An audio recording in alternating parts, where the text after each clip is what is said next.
Modern Horizons 3 has just started spoiler season, and from the cards we've seen so far, the set looks absolutely crazy. For those of you who don't know, Modern Horizons sets are full-size sets that skip Standard and Pioneer, going straight into Modern and older formats, meaning that the power level is a lot higher and we get a lot of really interesting designs. On top of that, instead of being limited to a few key mechanics like most sets, it can pull from any mechanic in all of Magic's history, so we often get some weird combinations we've never seen before. Either way, let's look at some of the crazy new cards that have already been revealed today. For example, Thief of Existence is 1, a colorless and a green for a 3/4 Eldrazi with the Void, but then when you cast the spell, you exile up to one target non-creature, non-land permanent an opponent controls with mana value 4 or less. If you do that, Thief of Existence gains when this creature leaves the battlefield, target opponent draws a card. There's a couple things that make this really interesting. First off, it's green and colorless, just straight up exiling things, which is something we don't see too often. On top of that, even once your opponent gets rid of the Thief of Existence in a normal situation, they don't get their card back, they just get to draw a card, and that means the problem is still removed.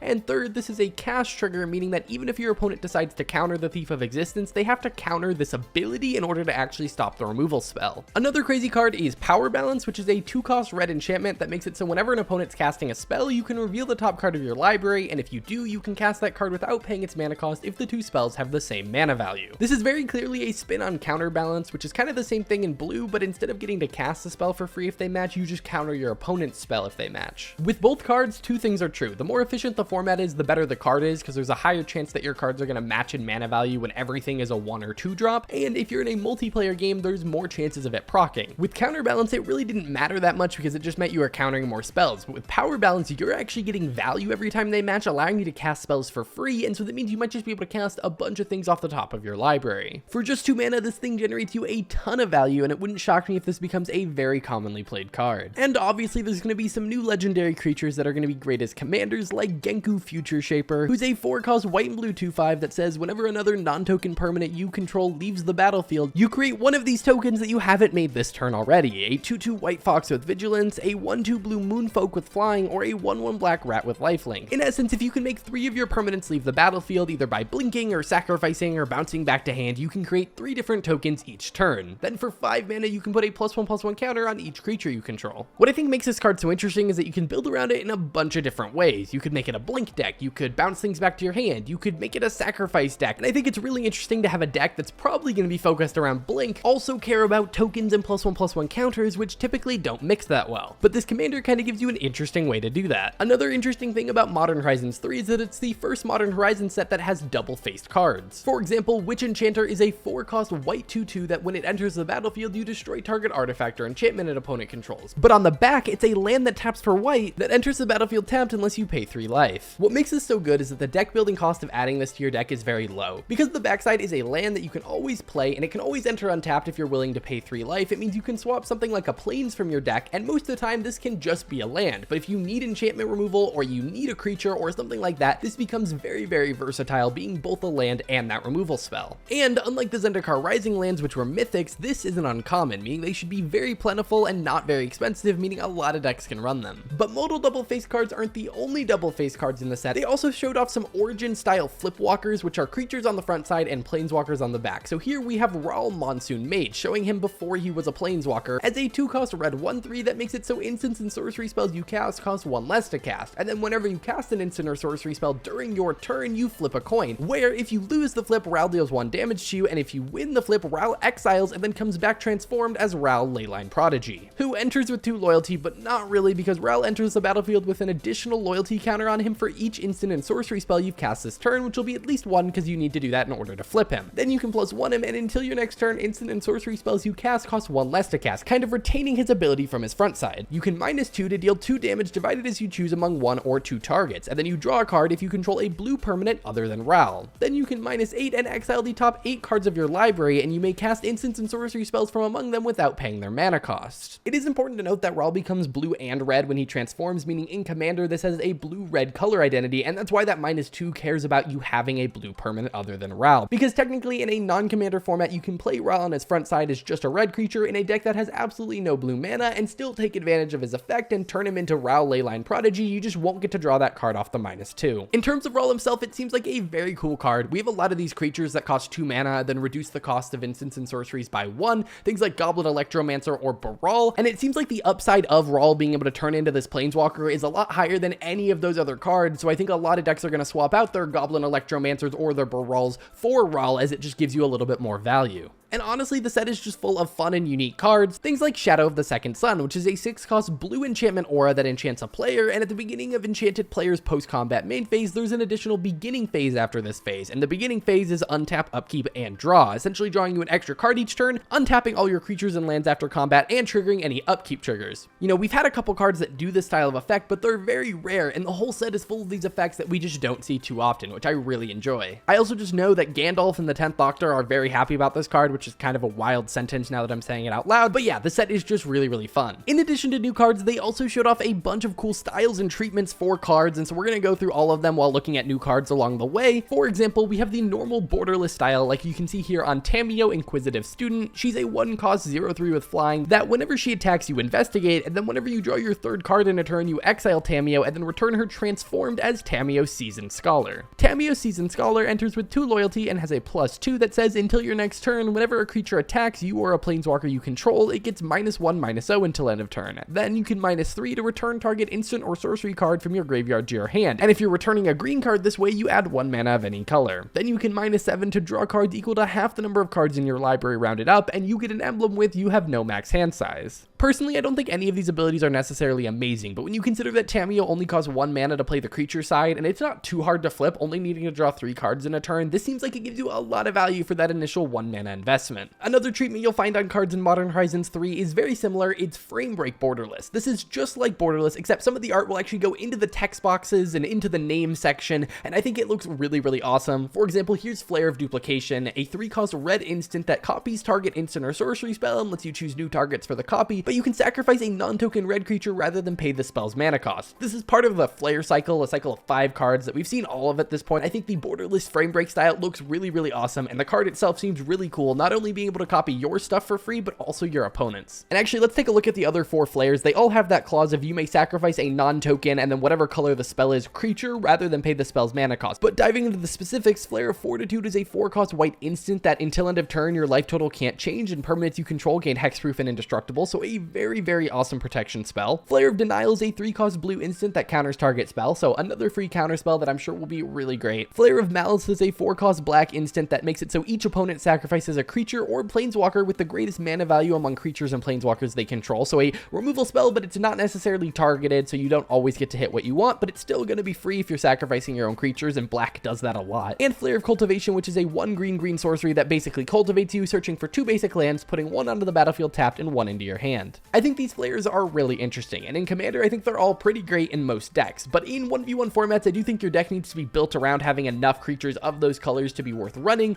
You know, I don't think you're going to be able to put Flare of Denial in every deck, but if you happen to have a good number of non-token blue creatures that you're okay with sacrificing, or if you're in a deck that actually wants to be sacrificing its creatures, these can be really great in those decks. Another treatment you'll see on cards is the borderless profile frame like you're seeing here on Eladamri. This is a 3-cost green legendary creature elf warrior 3/3 that lets you look at the top card of your library at any time and allows you to cast creature spells from the top of your library, which already seems pretty good for 3 mana, but then you can pay a green and tap Eladamri and tap 2 untapped creatures you control to reveal a card from your hand or the top card of your library, and if you reveal a creature card this way, you put it directly onto the battlefield so you don't have to pay its cost and then activate only during your turn. Eladamri seems pretty powerful. You can get some card advantage by casting things off the top of your library, which can be multiple cards a turn if you cast multiple from the top. It also gives you a mana advantage by allowing you to put creatures onto the battlefield without paying their cost. I'm sure a popular version of this deck will just be Eladamri really big creatures, which will try to get Eladamri out and probably some mana dorks in order to cheat out giant creatures like Craterhoof Behemoth, which I think sounds like a fun deck, but it is a little bit just generic green creature-y, but I still think it's very cool. This treatment will be found on legendary creatures, and I think it looks pretty nice. Speaking of legendary creatures, another treatment you'll find on them is Foil Etched. For example, Pearl Ear Imperial Advisor is a 3-cost white 3/4 legendary creature Fox Advisor with lifelink that makes it so enchantment spells you cast have affinity for auras, meaning they cost 1 less for each aura you control. Then whenever you cast an aura spell that targets a modified permanent you control, you draw a card. And remember, modified permanents are any permanents that are enchanted, equipped, or have a counter on them. This card obviously goes in aura decks. It makes your stuff cheaper to cast, it gives you card draw, it has lifelink, so it's a pretty good target to be enchanted itself. It seems really, really great. And because it's legendary, it can be a commander if you want to run a deck with this at the helm, but I do think it's also very good in other decks as well. We also have retro frame cards, so for example, Brainsurge here is a 3-cost blue instant that has you draw 4 cards, then put 2 cards from your hand on top of your library in any order. This is just a bigger version of Brainstorm, and because it costs 3 mana, it's not nearly as good, but it does allow you to do a lot of the similar shenanigans that Brainstorm likes to do, where you can draw 4 cards, then put 2 cards you already had back, and then shuffle them away with a fetch land, and I think there are going to be a lot of decks that want this, especially if you care about the top card of your library in any way. You can also find retro frame versions of cards from Modern Horizons 2 exclusively in collector boosters, so for example, you can find Subtlety here, which is a Modern Horizons 2 card, but in retro frame because we've never seen it in that frame before, but again, it'll only be in collector boosters. Just like pretty much every set, we also have extended art, so for example, this is Detective's Phoenix, a 3-cost red enchantment creature Phoenix 2/2 in the extended frame. It has Bestow Red and Collect Evidence 6, meaning that it can be played as an enchantment by paying 1 red mana and exiling 6 mana value worth of cards from your graveyard. Then it has Flying and Haste, but it also gives enchanted creature +2/+2 and Flying and Haste, and then you can cast Detective Phoenix from your graveyard using its Bestow ability. Honestly, the cost of just playing this as an aura to give +2/+2, Flying, and Haste seems really crazy, and the fact that this can also be a creature that then dies and then you play it later as an aura seems like this will be really great in any enchantment deck that happens to be in red. Another treatment you'll find is the Ripple Foiling, which is only found in the collector editions of the commander decks, but they're kind of these circular foil patterns that you should be seeing on screen now. This is a digital render, so not a physical card,